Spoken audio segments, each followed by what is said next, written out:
So in this one, we're going to talk about a style spline. Style splines are pretty cool. So I can click and start making a spline right here, right? Make it tricky.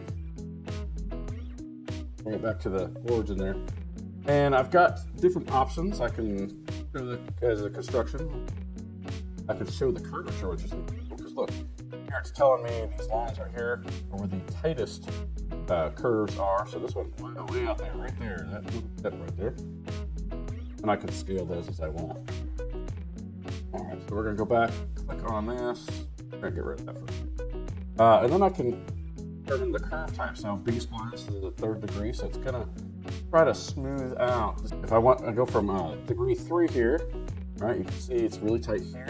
5th degree, it's a little bit less curved, it doesn't come into this area as much. And a 7th degree, it's gonna really smooth it, so it's really smooth. And then there's the Bezier curve, which kind of rounded. I'm not sure exactly what that one does, but makes it better. So this is going to be your most conform to the shape you need.